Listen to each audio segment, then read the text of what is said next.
Welcome to Student of the Game podcast, where we help you master the fundamentals, fall in love with practice, and win at the game of life. I'm your host, Brad Noll. Welcome to the classroom.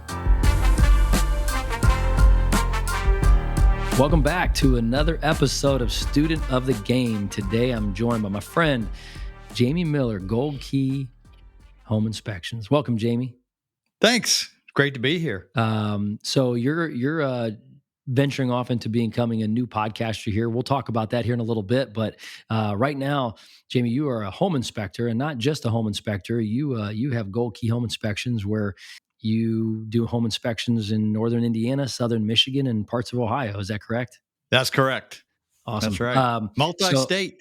Multi-state. I love it. I love it. So if you're listening right now, here's what you're thinking. You're thinking that, oh, Jamie's got it all figured out. He's in multi-states and, I want to be a home inspector, or I want to be a business owner. And it's just easy, isn't it, Jamie? Oh yeah. It's, wow. I could write a book on the failures, on the lessons learned, on the struggles, but I think that toughens you and makes you stay in the game. Absolutely. Well, before you write that book, let's just give the people, some cliff notes of this book, and let's go back a little bit. So you attended Liberty University in Lynchburg, Virginia. You lived there for a couple of years. You taught elementary and middle school. What schools were those at? Those were, the first 3 years I was at an elementary school, R.S. Payne Elementary in downtown Lynchburg, where I was exposed to a culture and a way of life diametrically opposed to what I grew up in, in Midwest Indiana. And then I switched to middle school, which was a little more to my liking. I got to coach a basketball team during that time, which was really the only good part about teaching. I always say there were certain parts about teaching I loved, mainly the summers off and holidays. So, it got to a point I had to find something else. I wasn't enjoying it. I did that for 6 years total, and it was just it was time for a change. Well, I know that's given you some, experiential knowledge in teaching, because now you teach people about the condition of a home, and we'll get into that here in a little bit. But shout out to my friends Carl Miller in Lynchburg, Virginia, runs a great real estate business in Lynchburg, and Thomas Nolan in Appomattox, just down the road. So I've got some friends over in that area. Wow! And I didn't know that. Yeah, that's absolutely. Awesome. And Liberty University, the Liberty Flames. My daughter was thinking about, maybe looking into there, but they don't have a women's golf team. So if you're at Liberty listening to this, I think you need to start a women's golf team. So we were actually in Lynchburg this weekend. My daughter graduated out there, and so we were out there this past weekend. So just got back. Well, let's get into let's give the people something that they want to hear, because I believe that there's clues. Everything in life has clues.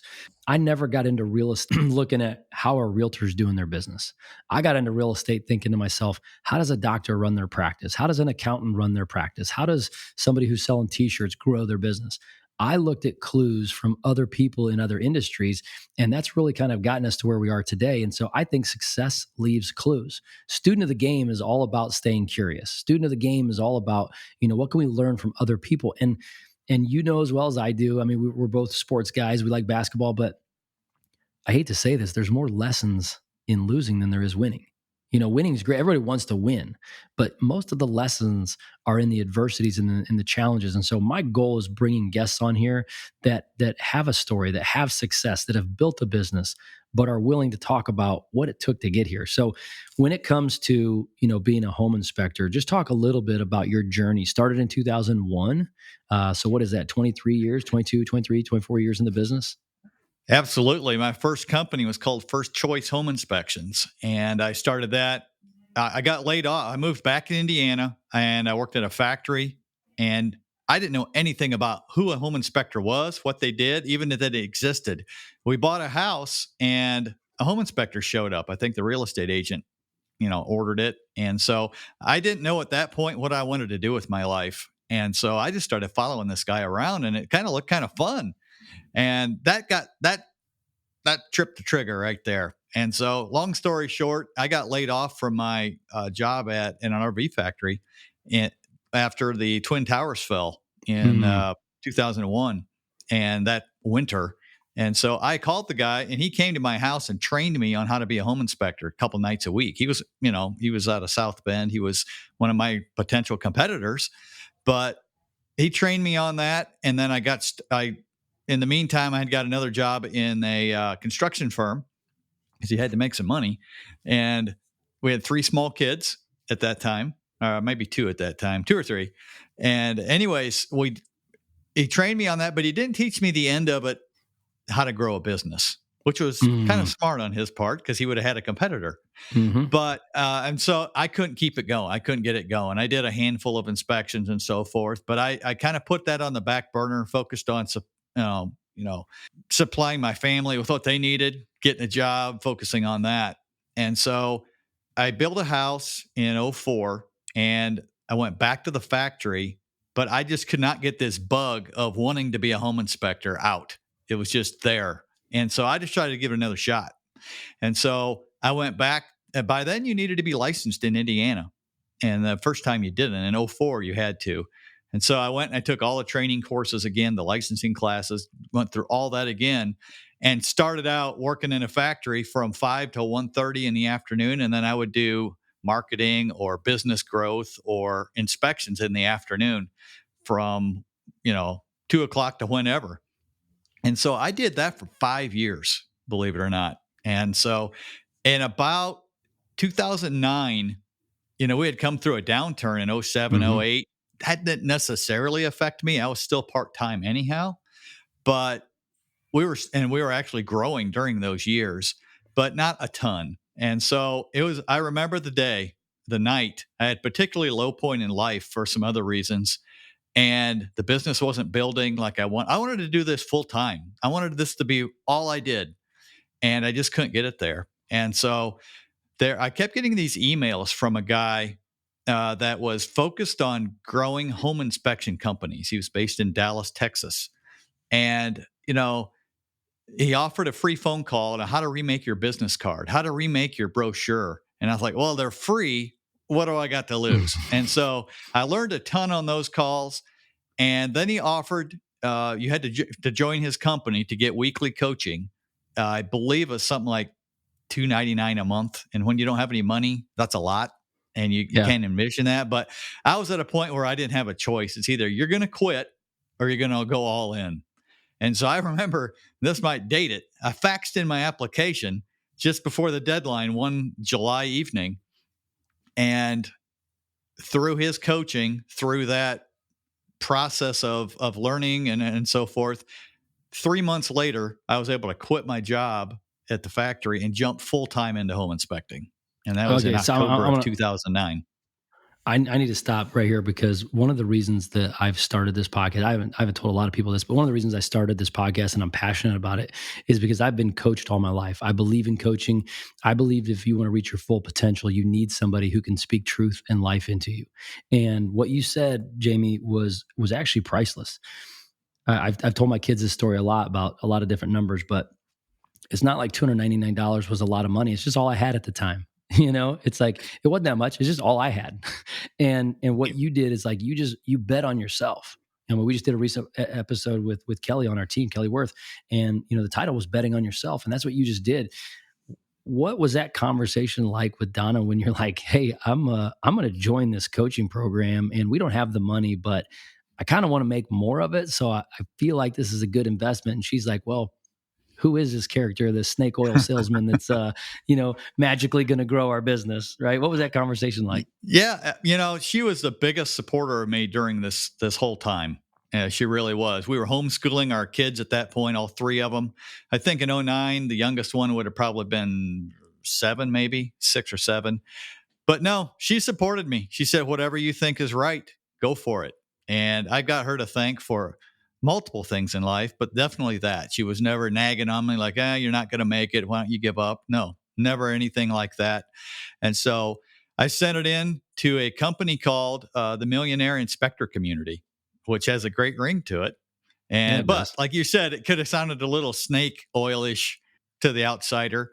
But what I had heard was made a big difference immediately. And so it basically was a network of home inspectors throughout Hmm. the country. And we met 3 or 4 times a year, and we just masterminded. And it's not your competitors, it's people from other states. And all they are is there to help you, which blew my mind. I had never been exposed to something like that before.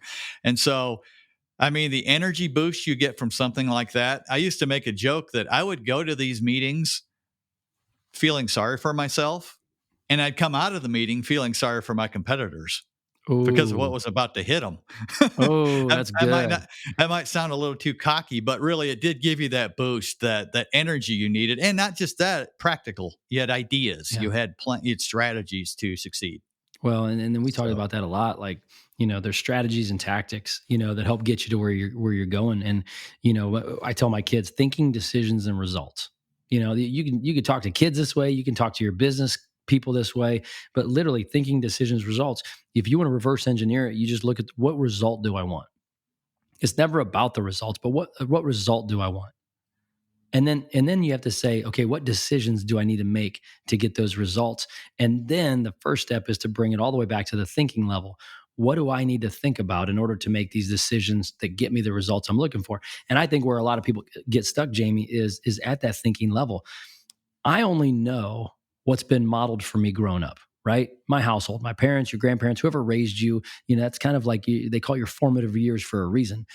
They built you into a certain type of person to think a certain way, to act a certain way. What you're saying is what you were thinking about at this point in time, you needed a new fresh perspective. And I love, like, we're kind of going away from, your home inspection business here for a second. We're talking to everybody. We become the sum of the five people we hang out with the most. And a lot of it has to do with, our thought life. What are we thinking about?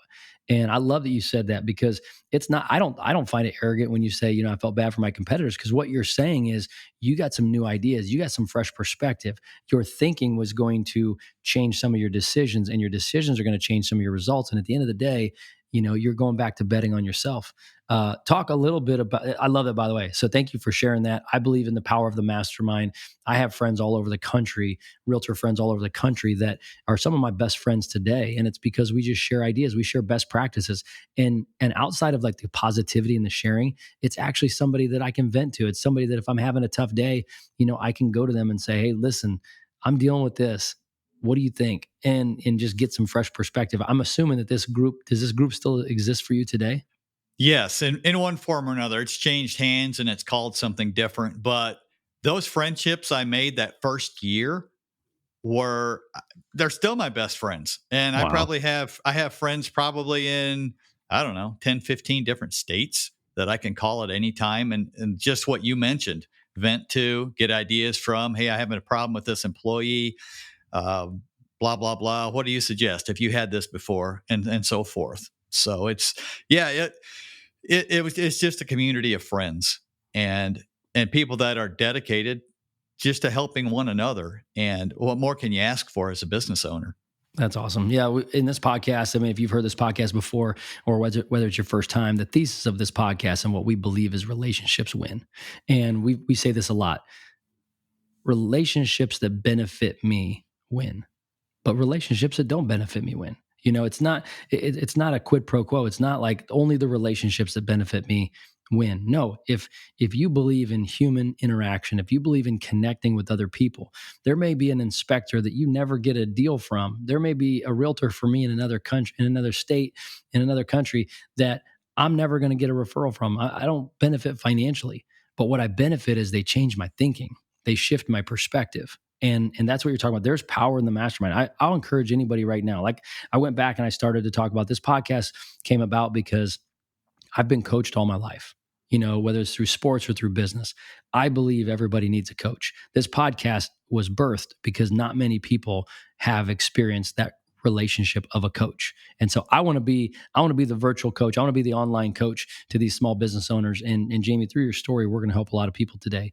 Let's get into mastering the fundamentals. So you run a home inspection business that's very successful, and it's successful now. But you talked about, from 2001 to when you started to 2004 when you're part time to now it's the recession, and here you are, like, you're going all in, not having any money, and you're building it. Was it just pure, like, straight line success, or were there bumps along the road, or what happened after you kind of went all in on this club?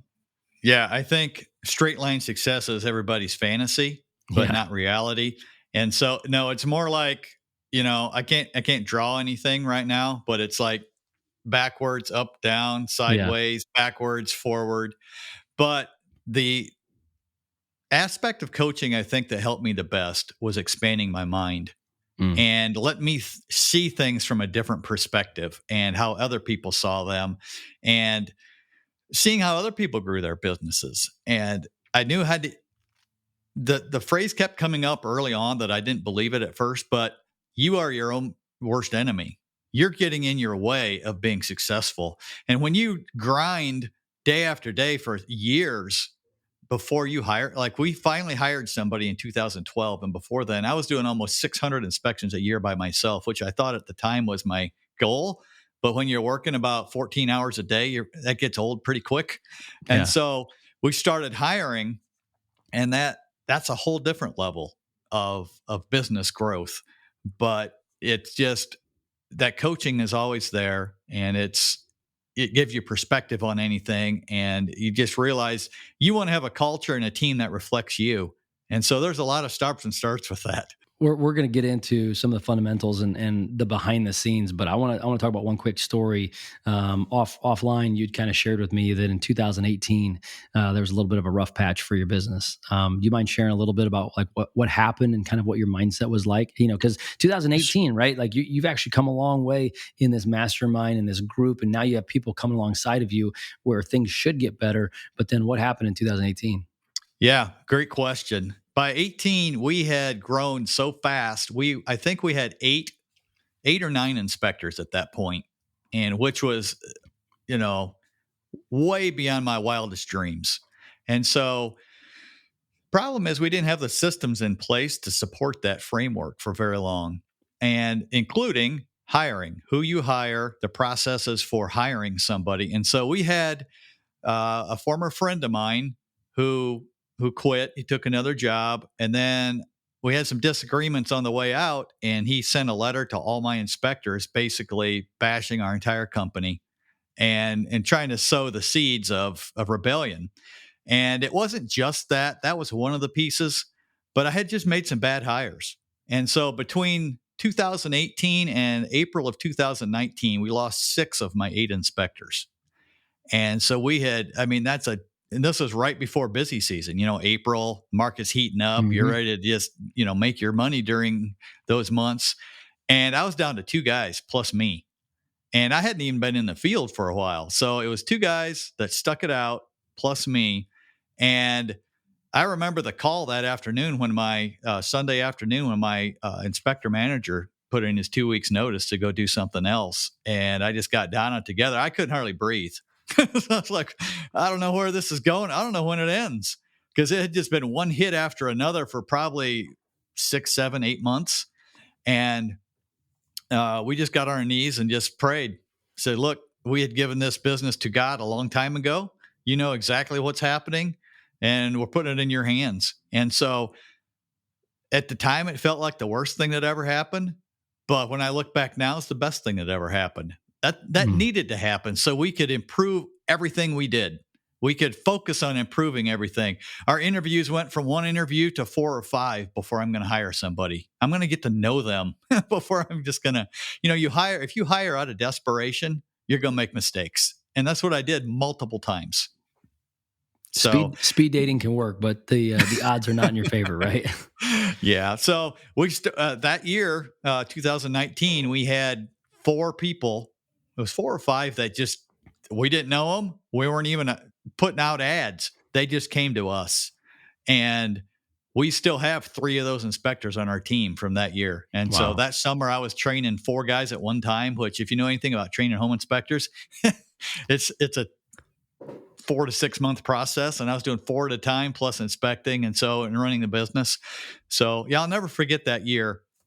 But that was a needed wake up call for our company. What advice would you give leaders that are trying to hire people? Because I believe, and I've talked about this on other episodes, like I believe leadership is more of a circle, right? It's a cycle. And I think a lot of leaders, they try to abdicate, and it's like, you want to grow a team, you got business coming in, you want to bring on more inspectors, and you want to tell them what to do and teach them one time, and then leadership's done. And that's what I think a Yep. lot of people think, right? It's like, hey, okay, I taught you, go do. And, Yep. leadership is a constant cycle where you're constantly teaching and training. What would you tell leaders, or what advice would you have leaders give to leaders who want to grow a team? I think it's just that one, be patient in who you're hiring. You can get a good employee or a candidate. You think, oh man, this guy's great. He sounds good. He's smart. He's got some experience. Why don't you meet his wife? Yeah, See how they interact. See how we joke about it, and then I learned this in my coaching group. But you don't want to marry crazy, or you don't want to hire crazy, and you don't want to have someone you hire that's married to crazy, because you want them to have that support in their family. So one, I would say be slow in who you hire. Number two, your point, you nailed it about abdicating leadership. That was the one another mistake I made is okay, I got this guy now. I'm training him. Okay, you're off on your own. And that works for about 2 weeks. But you've got to stay on it. You've got to constantly be training. You've got to constantly be pouring into those people's lives and finding out where they're at, what they're thinking, and just communicate and stay in touch. And that's how it becomes a family. It doesn't just, they're just not a quote. I don't like using the term employee. It's a team. And it that's absolutely is. really what we're focused on. Well, and at Knoll Team Real Estate, when we went out on our own, I mean, I thought long and hard about what do we call ourselves? Is it Fort Wayne Real Estate? Is it, Summit City, whatever? Like, what's our name? And I couldn't get past Knoll Team Real Estate, and because we have a unique business model. We are a team. More than one person, is involved in every transaction. Every single transaction we're doing, it's a team approach. And so I couldn't get rid of that, and because I believe in that, and winning together is a core value of ours. And we'll get to some core values here in a little bit, but I could talk for days with you on leadership, because show me a leader that hasn't had any challenges, and you're not really leading anything. My daughter asked me, she has a business class in high school, and she goes, "Dad, we were talking about the difference between leaders and managers," and she's like, my teacher told me this and I disagreed. What do you think? And I said, well, I'm not going to disagree with your teacher. I said, but I can give you my own perspective. I think managers manage a process and leaders lead people. So there's people involved in leadership. There's processes and systems involved in management. And I think the people that get it wrong are the ones that try to manage people and try to lead processes. If you think of any good boss you've had in your life, they've led you. Any bad boss you've had, they've managed you. You hear the term micromanage. Nobody wants to be micromanaged. I don't think anybody wants to be managed at all. They want to be led. It's like, I have some gifts and abilities, lead me to use those, lead me to help provide those gifts to this team, to the organization. Time out. Student of the Game is brought to you by Knoll Team Real Estate. Our mission is to eradicate mediocre real estate transactions. On your largest financial purchase, you shouldn't have to deal with average. We do this by helping you save time, reduce your stress, and helping you keep as much money in your pocket as we can. You can help us out by introducing us to your friends or family who want to make confident real estate decisions, whether buying, selling, building, or investing. At Knoll Team Real Estate, we are connected to a group of realtors who sell 1 in every 8 homes in North America. If you know someone moving out of your area, there's a great chance we can connect them to somebody we know, like, and trust. Remember, relationships win. Now back to the show. Mastering the fundamentals. You've got some core values, and I'll go through these here a little bit. And if there's a different fundamental to home inspecting or to Gold Key, let me know. But you have passionate professional, continually learning, servant attitude, friendly enthusiasm, and elite work ethic. Are those the fundamentals to your business and to what Gold Key stands for? Yeah, they really are. We went through a business growth coaching a few years back, a little bit different than what I've talked about previously. And we really, at that point, we didn't have a mission statement. We didn't have core values. I mean, we were kind of doing them, but it wasn't on paper. The team members didn't know about them. And so our leadership team created them. And I really think it does go to it. And, the third one might be the most important: servant attitude. You've got to have that. You know what it's like in the real estate world. You know that you don't have everybody clicking all the time. Clients can be unpredictable or tough to deal with. And it's easy to be nice to somebody that's nice to you. It's easy to be nice to that home buyer who gives you a 5-star review. What about that one that calls up and complains 4 times after the inspection, and all of them are stupid, complaints, but what's your attitude in that moment? And you have to hire people that are going to have that attitude too, because they're going to get on an inspection and they're going to have difficult circumstances that are going to make them wish they weren't even there. But they've got to have that attitude that it's not about me, it's about you. And so Hmm. that servant attitude, and then you got to be passionate. Part of passion is not just being fired up and excited, or putting on a show for it. But what do you do in your spare time? And I'm speaking with my team members. What do you do in your spare time to better yourself? Are you reading, forums or online magazine articles or whatever on inspecting, learning every day? If you're not, you're not being passionate about your profession, and you're going to burn out pretty quickly. So yeah, those are definitely some of the core principles that have kept us going. And if we found that team members that we hire that don't have that, they just don't last. You have to Hmm. like the number one thing I hire now is, do you like people? Not just, oh yeah, I like people. Do you love people? Do you enjoy being with them? Do you enjoy answering questions? Do you enjoy prickly personalities? Nobody really enjoys that, but do you have enough natural love that you can deal with that and be professional in light of that? So that's really the number one characteristic.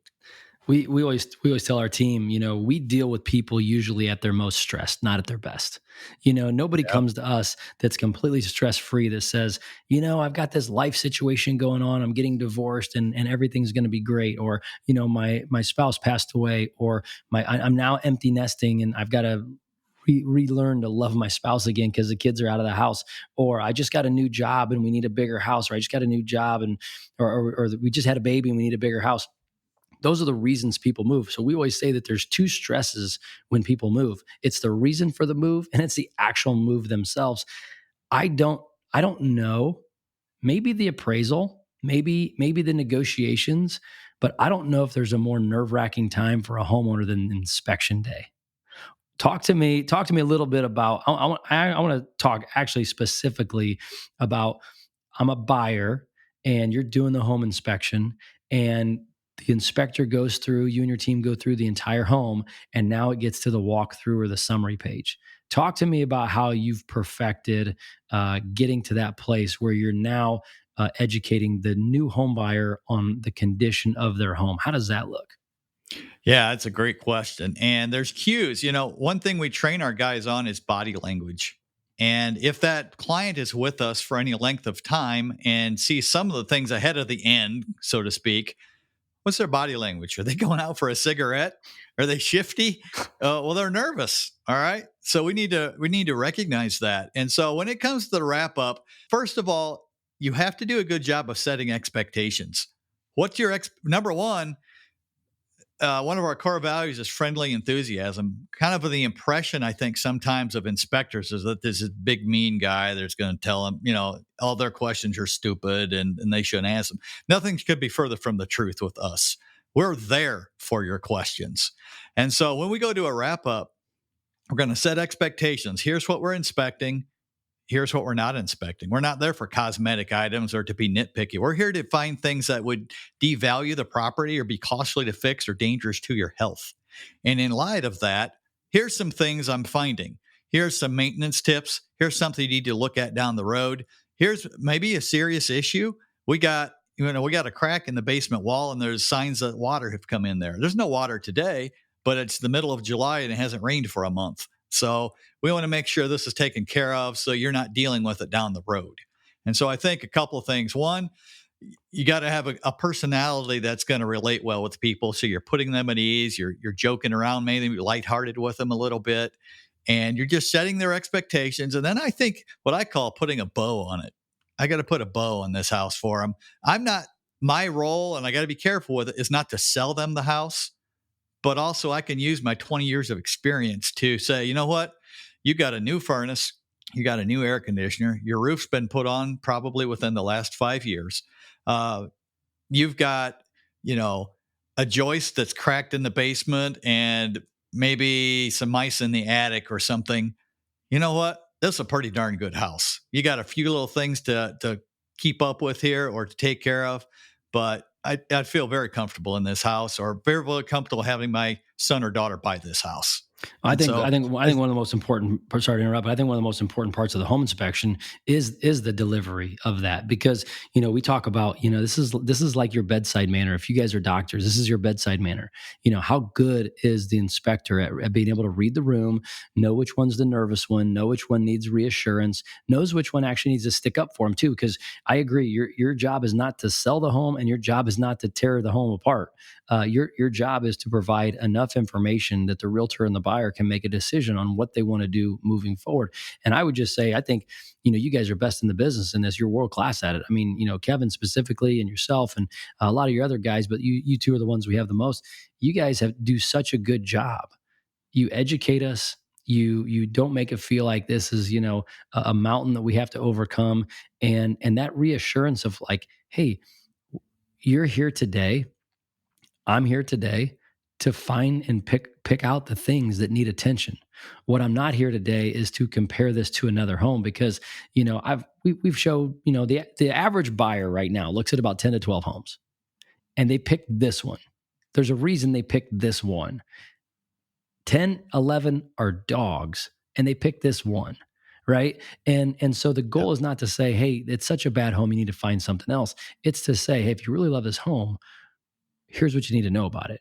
How important is it to have a good partnership with the realtor as you go into this? Maybe it's like the realtor can give you a heads up. Hey, this person is a little more detailed. This person, might need a hug.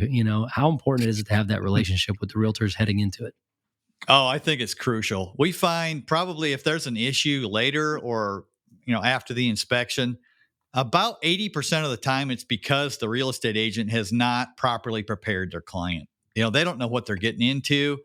And, you know, a great relationship, like, you might call and say, hey, we got this certain person that needs this. Can we have this inspector who I think would match up with them pretty well? And that happens sometimes. We would love to think that everybody give an equally great performance, but like for example, Kevin is very, he just relates well to. He can read the room very quickly and can relate well to about everybody. And so when somebody wants to request him instead of me, that's awesome. Please do that. Uh, but I think that's the agent has such a big impact on it because they're setting the stage for what's going to happen at the inspection, and they can tell, hey, look, there's going to be some things that come up that you don't know now. That's why you're hiring the guy, so you know that ahead of time, and he can give you peace of mind about, hey, these are things that can be fixed, or you got to make the decision from here.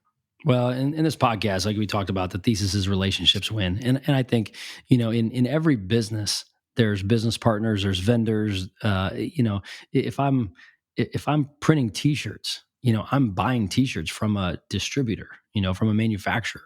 I'm buying the stickers, the stitching that goes on, a vest. There's everybody's connected. And you, Jamie, you're an extension of the service we want to provide. When it comes to, and I've asked people in the real estate industry this question: who do you look at as your customer? Is it the realtor as your customer, or is it the buyer who's paying for the inspection your customer? Right, and that's we I'll probably get the terms mixed up a little bit, but it's both. Mhm. The buyer ultimately is our client, but real estate agents are essentially our customers. We 90% of our business comes from real estate agent referrals. Hmm. So that at least, and so that's a big part of it, and we have to maintain those relationships just as well as the client that's buying the house, and while still balancing that line of impartiality, which Sure. is what they're paying us for. Let's go into if people didn't know what a home inspector has to do every single day, falling in love with practice. Like, this is the stuff that we talk about all the time. When somebody calls and wants to be in real estate, there's a few things that I talk to them about. There's a few things that I would do during the course of my day if they wanted to shadow me, to make sure that they saw real life. Like, this is not TV real estate, right? Right. This is not HGTV. This is real life real estate. And I'll have them go through some things. What are some behind the scenes things that have happened to you, or what are some behind the scenes things you would educate people on, owning an inspection company? On owning a company Yeah. Or as doing the opposed inspection. to Yeah. or Yeah. doing an Yeah. inspection. Well, as far as the inspection first, it's just you have to be willing to go into places that most people wouldn't. Certainly it's a safety issue. If you don't think something's safe, don't do it. But I was on one yesterday with one of our guys, and he was in a 2-foot crawl space with a dirt floor and cobwebs. You couldn't see further than about 6 feet because how thick the cobwebs were. And so, are you willing to belly crawl, army crawl through cobwebs, and do a professional job of evaluating the plumbing, the electrical, the foundation, the structure, the main beam? All of that comes in. You might be down there 45 minutes, Oh and my that's the goodness. bulk of the inspection. And that's after you got out of the attic that was 112 degrees because he had poor ventilation up there, and sidestepping piles of bat poop and whatnot. So there's certainly an emotional part of it. There's a skill part of it, but some of it's just, are you tough enough physically to do that day after day after day and not get ground down with it? So that's what I would say. When a potential inspector comes our way, we have them go on a ride along for a day just to see what they could potentially get into. And that's not every day. That's Mhm. extremes. I don't want to make you think it's that way all the time, but the interaction with people seems to surprise people. They think, "Oh, I'm just going to be an inspector. I'll check out this home. I've been a contractor for so many years. I know what I'm looking at." But that's such a small part of it. It's more about the people and interacting with that. And then as far as a business owner and what it takes to do that, wow. Sometimes I look back and I can't believe we're at where we're at. But then I think of all the stops and starts we've had and the help we've had. And you mentioned the podcast we're going to be starting, and that's why I wanted to do it. I want to help others because I've received so much help. But as far as a business owner, you've got to hire the right people that see it, have the core values that you have and are willing to live up to that day after day, because an inspector's on his own a lot. You can't see what they're doing. Do they have the integrity to do what's needed even when nobody's watching? All right, so you're a business where you're doing the inspection. The buyers haven't showed up yet. The sellers are probably not there. Give us some stories. What's some funny things? You ever fallen through like the drywall? You ever run into anybody? What are some funny things that have happened at an inspection? I have not personally done that. We've had a guy stick his foot through their ceiling one time. We wear body cams, and so that records some fun stuff now and then. I've had one of my guys, the same guy actually. He got attacked by two cats on an inspection one time. They just came after him and started clawing and biting him, and he had to usher him outside. Miraculously, the entire body cam footage picked up the whole episode and no bad language, which I thought was even more impressive. But You guys would have like an amazing TikTok channel or something, or Instagram, where like all these yeah, crazy things that would happen. we're working on that. So he did that. We had to send him to the urgent care because it drew blood and everything. And the same guy later that year ran into a squatter that was hiding in a bathroom after he had already been on the inspection. I don't know, maybe an hour, and all of a sudden somebody moved when he was walking nearby and about scared him to death. And so, one reason I love home inspecting is because it's always different. There's always Absolutely. something different. I wanted a job where it wasn't going to an office every day or have the same thing, and that's definitely different. And so that's a fun part of the job. That's cool. But We've covered a lot of ground here, and you've talked a lot about the specifics of your business and inspections. One thing that actually I'm gonna save this for the end. Well, I'll come back to this, but you mentioned something earlier about Donna and a supportive spouse. There was a couple books written by Thomas Stanley, the Millionaire Mind and the Millionaire Next Door, and they said one of the key indicators of success is to have a supportive spouse. So it does not surprise me one bit that Gold Key is having the success that it does because of the Queen, Donna Miller, who's really running the business. Jamie, we know what's happening there. But as we get into kind of wrapping up the podcast, we talked about the fundamentals. We talked about what drives, Gold Key Home Inspections. We talked about falling in love with practice, like all the behind the scene things, what it takes to have, that balance between, truth and honesty and empathy, right? And somebody's buying a home and it's a big deal and you don't want to talk them out of it, but you got to be honest with them. And if you kill too many home inspections, the realtors aren't going to give you any more to do. But you still have to be honest, because you owe that to the person paying, which is the consumer. So you've got to figure out how to deliver that bedside manner really well. And falling in love with practice is, you're a technician, you're an inspector, but you're also growing a business. You're also running a business. So you got to hire right. I love how you talked about, being slow to hire the right people. We do the same thing. If someone wants to join our team, you're going to see anywhere from 3 to 5 interviews, and not everybody gets to work here, and that's okay. But when we get through all of this, my main question is, what does winning at the game of life look like for Jamie and Donna, and for Gold Key? What is really winning at the game of life look like for you guys? Well, I think that number one, when you have kids, is to be a good father and wife, or a mother, I should say. And that was number one. And I got to credit my wife even more for that. As I was building this business and working another job, I was also coaching high school basketball. I wasn't home a ton. And she never complained, and she was just a solid rock. And so winning in life in the family is first. You can have a multi-million-dollar business, and if your family is flailing, I consider that a failure. And so that's number one. Number two, within the business, is these are not just your team members anymore. They're family. I want to know what's going on in their family. I want to help them. We frequently have reviews where we say, okay, what's your 5-year plan? How can we help you get there? And so I think winning for me in business is just developing the relationships on our team so they trust us and we completely rely on them, and we can help their family have a great income, move forward. Some team members don't want to move forward. They don't want to do extras or whatever, and that's fine. How can you be the best you can be at what you're doing? How can we help support you to lead your family? We need men to stand up in this culture. How can my inspectors lead their families or their kids? And that's what we want to provide support for. One thing we do that's a little outside the norm is we have biweekly training meetings, 7:00 in the morning at our office. Most of our inspectors live an hour or so away from our office. That's not an easy day. They could still do 2 inspections. That's a long day, but we bond. We talk about strategies. Sometimes it's more about interpersonal problems someone's having. And so to me, that's rewarding, that we can help people with that as we go down the road.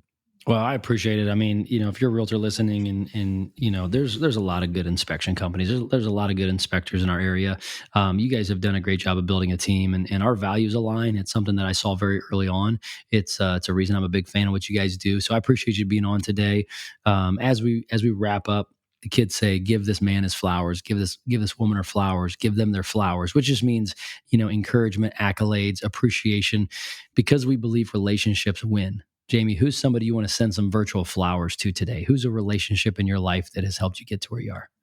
Well, I think I got to start with my wife. I mean, she quit homeschooling and became the call screener, the marketer, the QuickBook implementer. Everything that needed to be implemented, she would do. She has a tireless work ethic. I'm a little more laid back and shy, and she's opposite of that. And it works great together. And so, she's actually stepped away from the business a little bit in the last year. And that was both our choices. She was just, she's grounded out for 15 years, and that's a lot of work. And, the kids are out of the house. And so it's time. She's has so many talents and abilities that she's pursuing some of those right now. And then second, I would have to say that my business coach that I first met, his name was Mike Crow, and he was the founder of that organization. And not so much personally what he did to me, but the organization he created, the friends I was able to meet through that, that changed my life. It did. I was floundering, didn't know what I wanted to do, to running a multi-inspector firm that I would have never in my wildest dreams when I first started believed was possible. And so I think those two really, they account for a great deal of success we've had.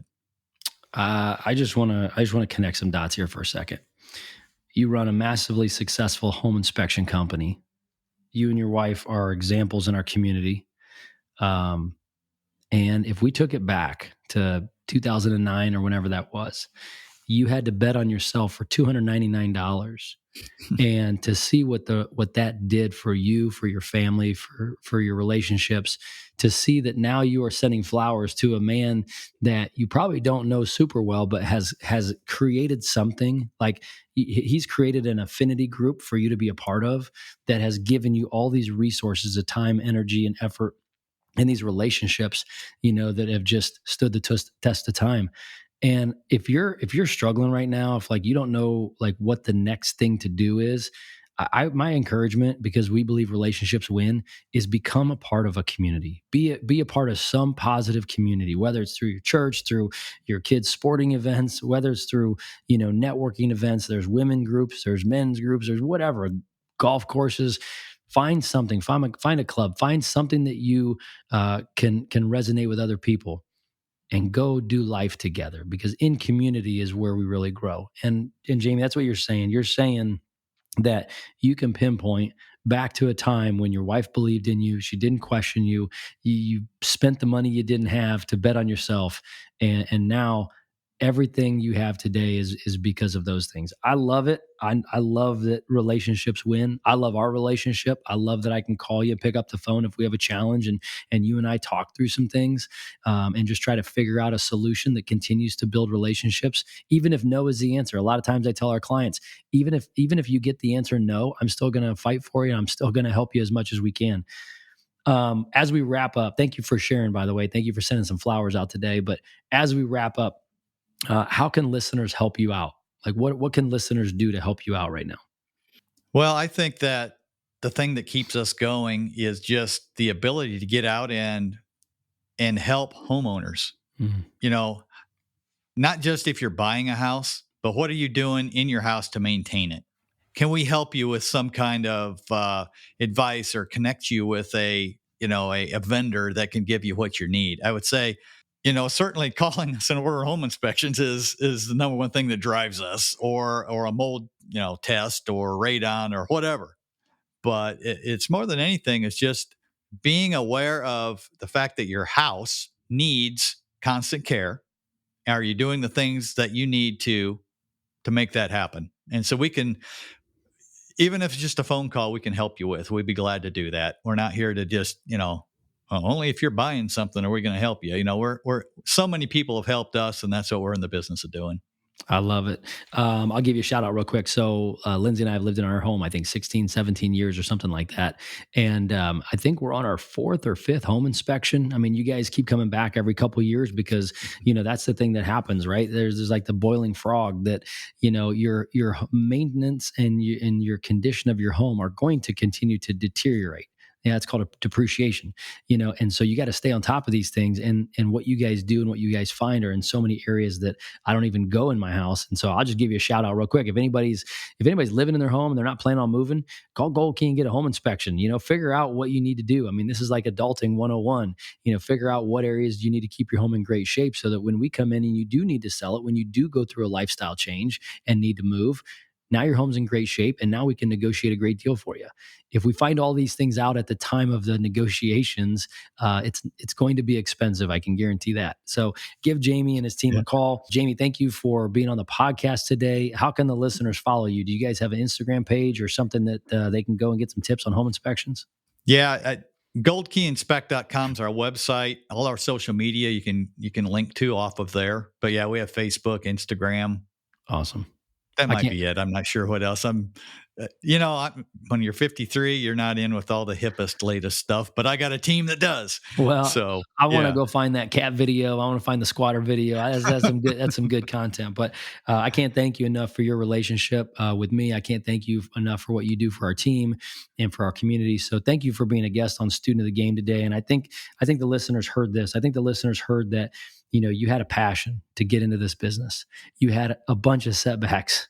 There's still going to be more setbacks, but through building a community, through engaging in relationships with other people, you've persevered all of these things, which I have to imagine has given you confidence to pretty much tackle about anything right now. It really does. I was thinking that as you were saying that, is that when you go through disappointments and struggles, it strengthens you for the future, and you can be confident in what you've done in the past. It's faith. Mm. it's going to work out because you've been able to work it out this far. So, I think somebody once said, "Never grow weary in doing good," and I think that sums you up. So, thanks so much yeah. for being on today. This has been another episode. If you could do us a favor, if you like these shows, leave us a review, share it with a friend, and send me a DM, send me a direct message if you know somebody who's a student of the game, who's been through some things, and who's learned and who's overcome and who's having some success. I would love to interview them. So, thank you again, Jamie. This has been a great episode, and that's a wrap. Thanks for listening to Student of the Game podcast. Whatever game you are playing, I'm cheering for you. See you in the next class.